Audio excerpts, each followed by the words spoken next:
Xa está todo a punto para a estrea deste espectáculo de danza en Monforte.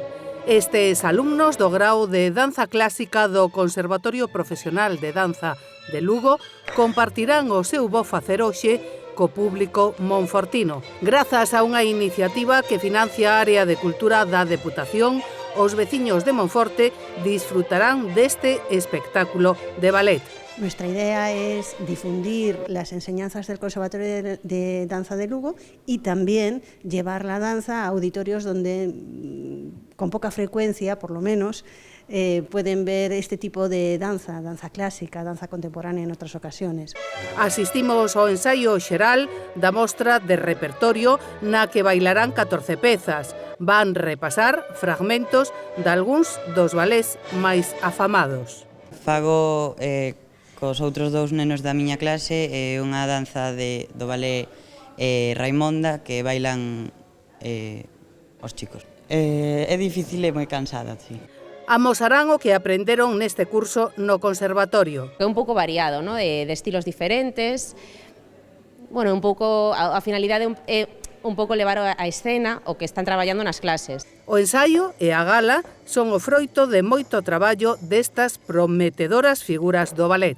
Traballan moito, co cual, bueno, que evidentemente o traballo está aí nas clases e o fan ben. A gala de Monforte será o preámbulo da que ofrecerán o luns dentro da quinta semana da danza de Lugo, que conta, por certo, coa colaboración da Fundación TIC.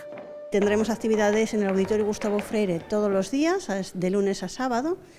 Se puede ver danza clásica, danza contemporánea, de los alumnos de nuestro centro y de otras escuelas.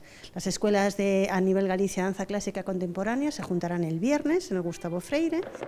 Os alumnos e alumnas do Conservatorio Profesional de Danza de Lugo adican moitas horas aos seus estudos de baile, a maiores do tempo que lle adican ao colexio. Eles gozan dun dos privilexios que disfruta Lugo, a única cidade galega con un centro público destas características. Por supuesto que sí. Sigue siendo, después de 13 años que lleva funcionando, el único conservatorio que la Xunta de Galicia ha construído en toda Galicia. Esta aprendizaxe é moi dura, sí. Aínda así, en Lugo hai 200 nenos e nenas que fan o sacrificio de traballar o seu corpo ata convertelo no instrumento dunha das máis fermosas manifestacións culturais.